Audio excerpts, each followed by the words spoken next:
श्री हरि श्री भाई जी एक अलौकिक विभूति, दिव्य जीवन की एक झलक।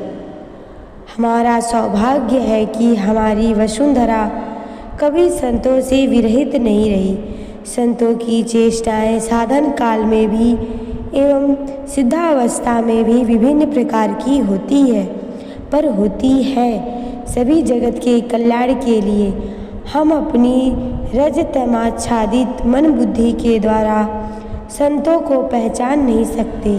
देवऋषि नारद जी के सूत्र तमस्य जने भेदाभावात् के अनुसार श्री भगवान एवं उनके परम भक्त में भेद का अभाव हो जाता है।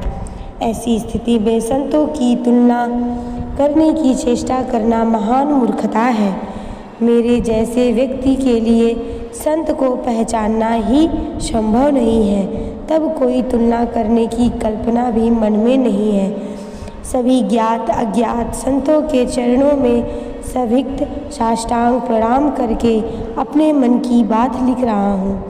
विगत 15 से 20 वर्षों से संतों से भक्तों के जीवन चरित्र पढ़ने में मेरी रुचि रही है। ऐसी पठन से सत्प्रेरणा मिले यह भाव तो था ही, साथ में यह भी था जो विशेषताएं मुझे पूज्य श्री भाई जी में प्रतीत हो रही है उनका दर्शन अन्यत्र कैसा है।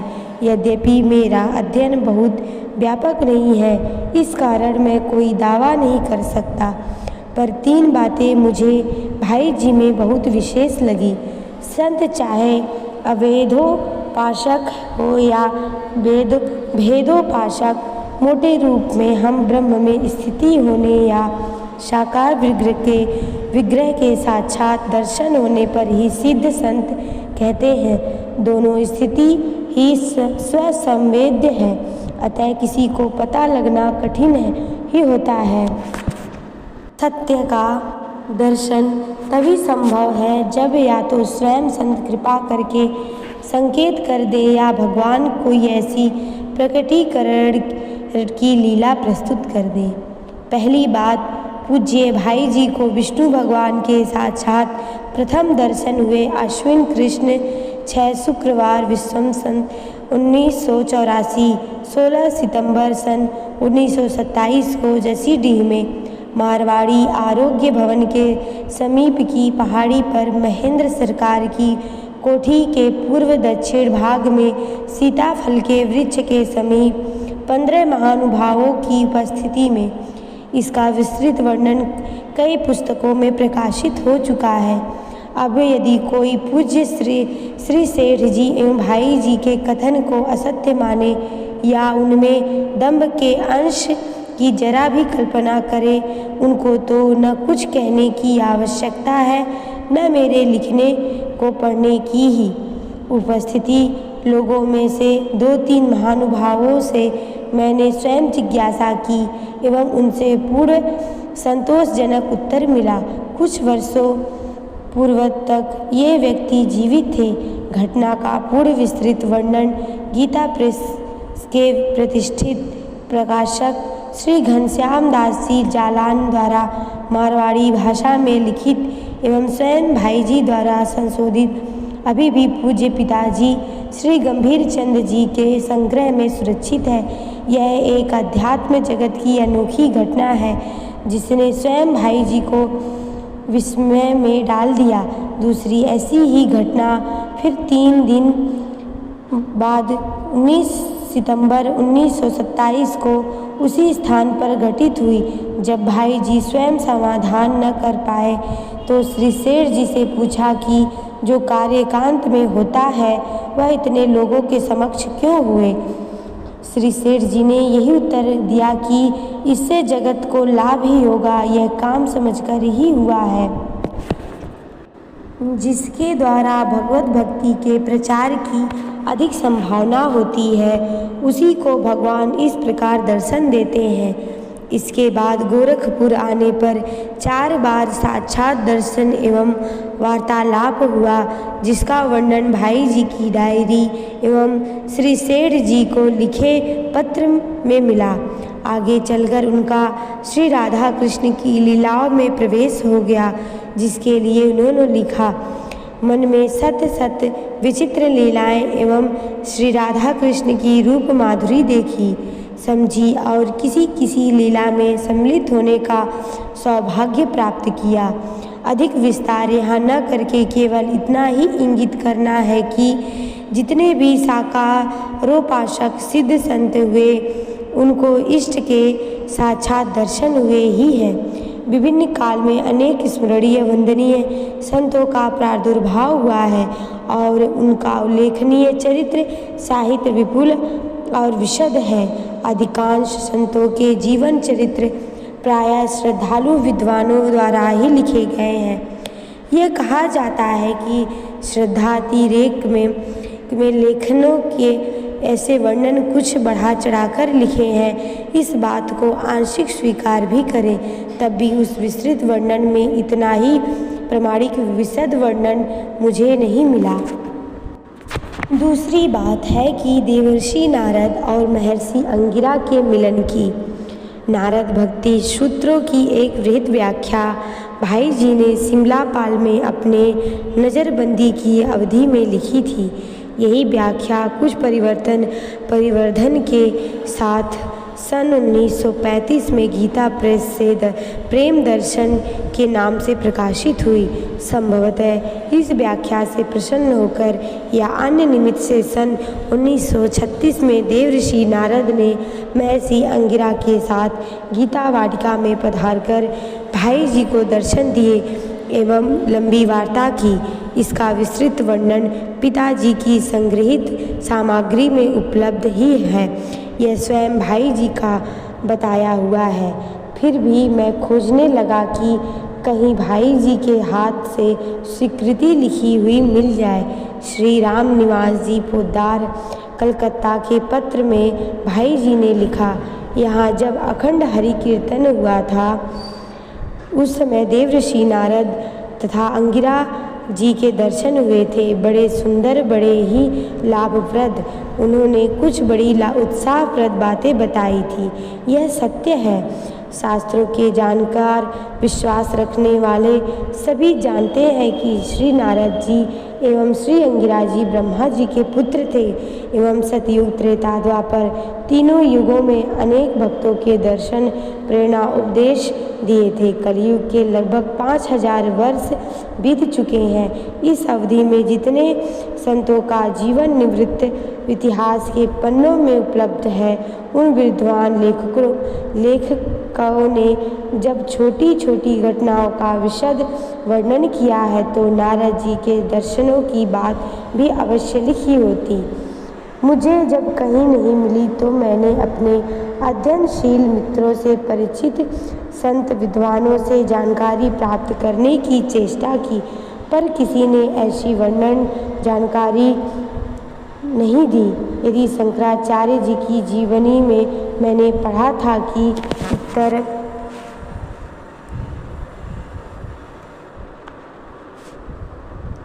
काशी में श्री वेदव्यास जी ने उन्हें दर्शन दिए थे। कुछ संतों के बारे में ऐसा कहा जाता है कि उनको दीक्षा प्राचीन ऋषि मुनियों ने दी, पर भाई जी को तो 9 साल पहले भगवान के साक्षात दर्शन हो गए थे। उनसे अनेक बार वार्तालाप हुआ।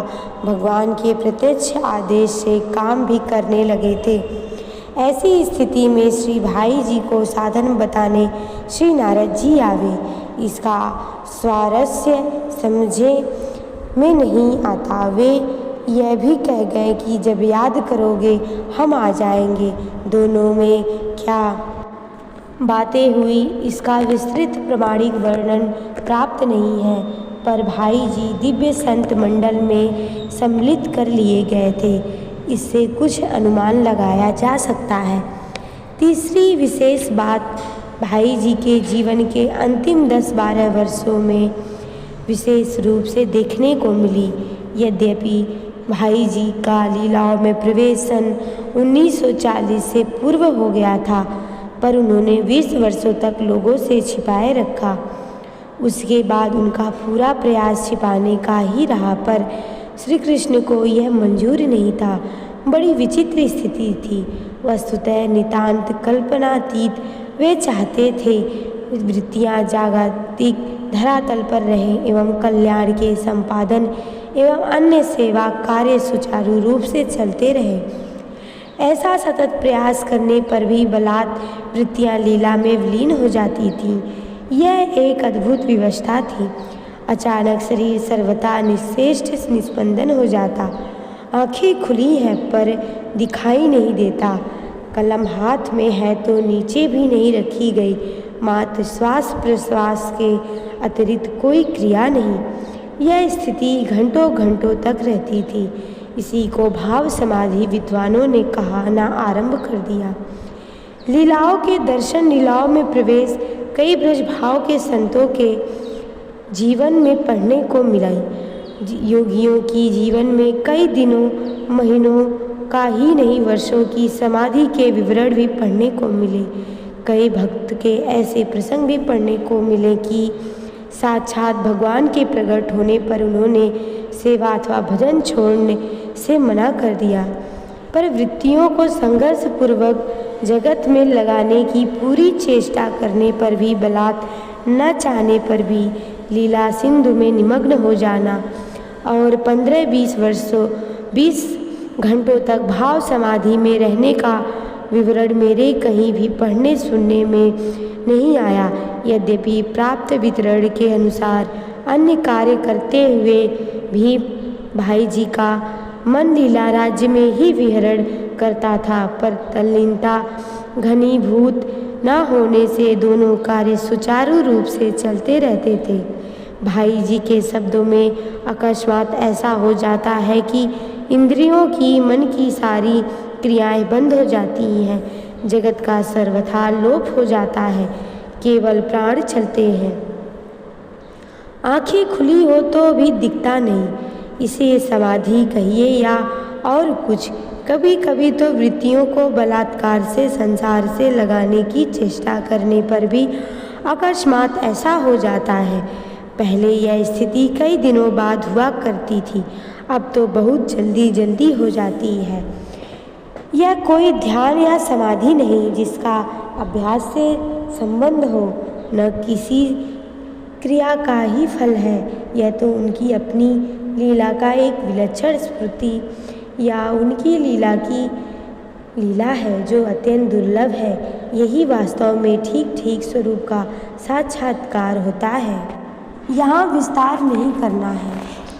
वैसे तो इनका विवेचन विश्लेषण करने में कोई विद्वान लेखक पूरा ग्रंथ लिख सकता है। मेरा अध्ययन व्यापक न होने से मैं दृढ़तापूर्वक ऐसा नहीं कह सकता कि ये तीनों बातें अन्य संतों के जीवन वृत्तों में नहीं है।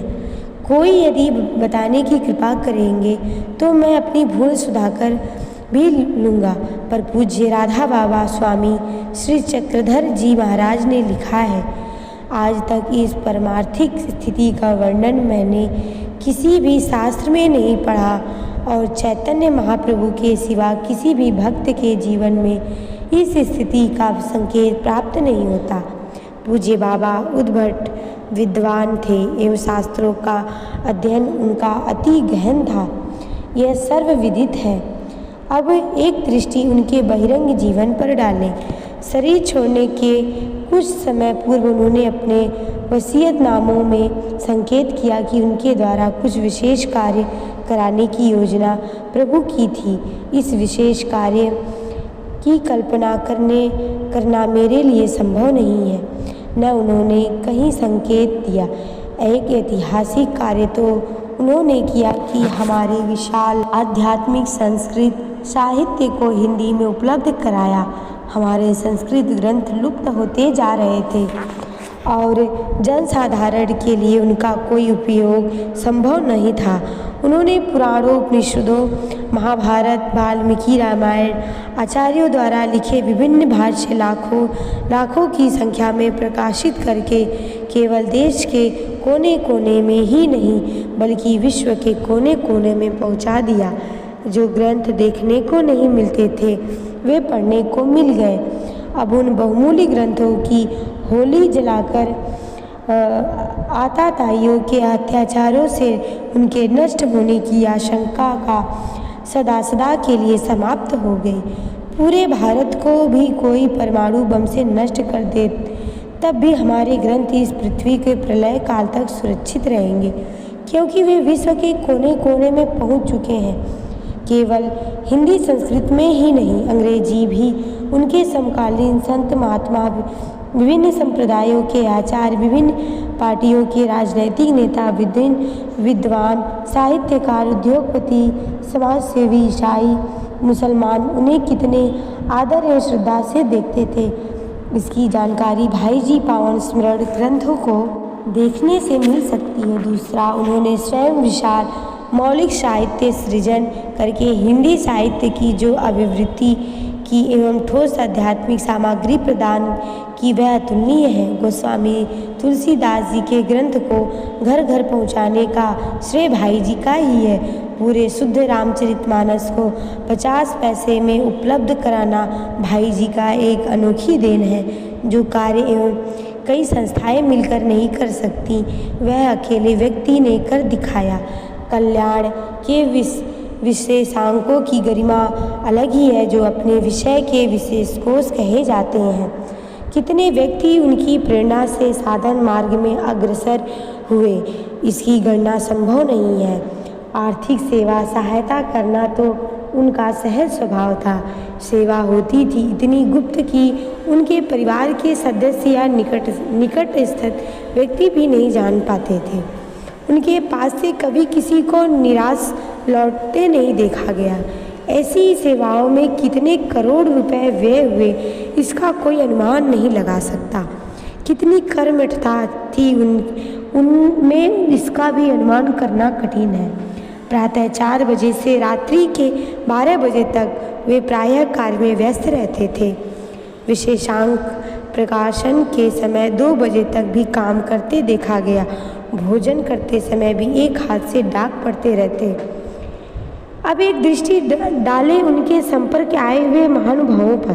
पूज्य राधा बाबा पहले पूज्य श्री सेठ जी से पास बांकुड़ा गए। कई दिन उनके पास रहकर अपनी जिज्ञासा का समाधान करते रहे। फिर श्री सेठ जी उन्हें भाई जी के पास भेजा। सूचना मिलने पर भाई जी उनसे मिलने आए और एवं सन्यासी के नाते उनके चरण छूकर प्रणाम किया। उस स्पर्श का क्या जादू हुआ कि कट्टर वेदांती बाबा, जो राधा माधव को भगवान न मानकर मायोपाधिक ब्रह्म मानते थे, वे वेदांत की साधना छोड़कर श्री राधा के उपासक बन गए और कालांतर में क्षेत्र संन्यास लेकर जीवन प्रयत्न भाई जी से एक रात्रि के लिए भी विलग नहीं हुए तथा उनके नित्य लीला लीन होने पर संपूर्ण जीवन भाई जी की समाधि के सामने पेड़ के नीचे व्यतीत किया।